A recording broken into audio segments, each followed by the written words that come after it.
how much do you love yourself? Because if you understand the value of self-love, you'll never be friends with those type of people. Most of the people out here are running around empty. They have no sense of self, no sense of self-love. When I say self-love, it has nothing to do with celebrity, money, materialistic things, and all of the things that your negative mind could probably go to. It has nothing to do with self-love. It has nothing to do with looks, nothing to do with cars and any of the superficial things that one would assume that could make you love yourself even more. It's a matter of knowing your value. It's a matter of you saying, I don't have to be around these people in these type of environments and situations in order for me to finally see the value in myself. I love me independent of you loving me. I believe in me. I know my self-worth. I am here and I have a purpose. There is no value in having wisdom, knowledge, insight, spirituality, love. Every day, I am a work in progress.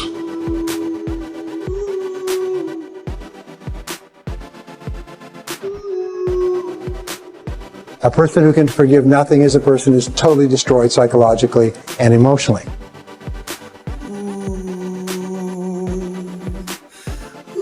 Forgive your parents.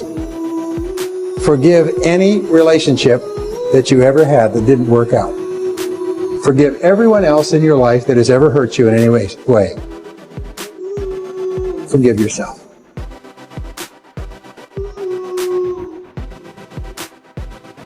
Forgiveness is giving up the hope that the past could be any different.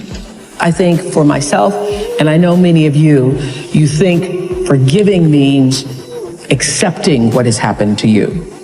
Well, it is accepting that it has happened to you. Not accepting that it was okay for it to happen. It is accepting that it has happened, and now what do I do about it? Forgiving is giving up the hope, not holding on, hoping, wishing that it could have been any other way than it actually was. Giving up the hope that the past could be any different. And when I got that, I think it took me to the next level of being a better person, because I don't hold grudges for anything or any situation, and neither should you. It's letting go so that the past does not hold you prisoner, does not hold you hostage.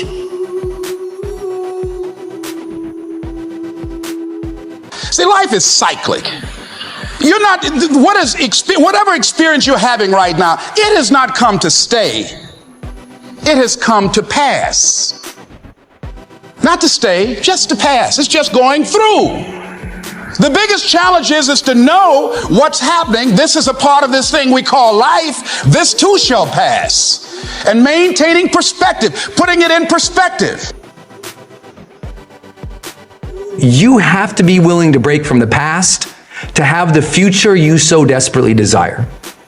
You have to have the courage to allow yourself to honor the past as it was, to forgive those who need to be forgiven, to forgive yourself, and to acknowledge that everything led you to this point now.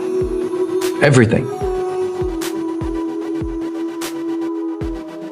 Let it go and begin to focus on developing myself. And I say to you, you're going to have people to do things to you. Things are going to happen to you. And the most important thing to do is to harness your will and let it go and move so you can grow, so you can get on with your life.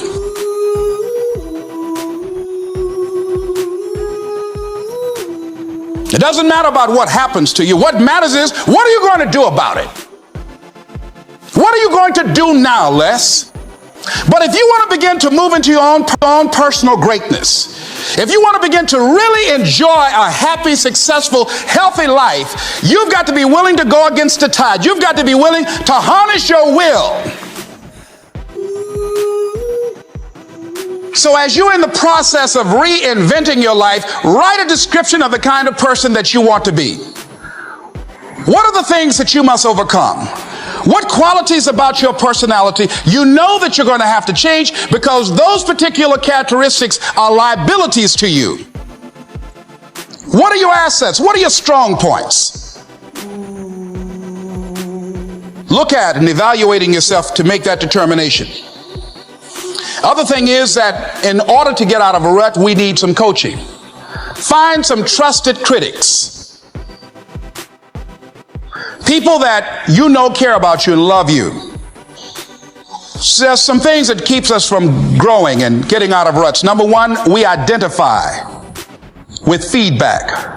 We take it personal when someone wants to give us some feedback on where we are falling short and tell us about our blind spots. We want to have everything being positive about us. We're not perfect.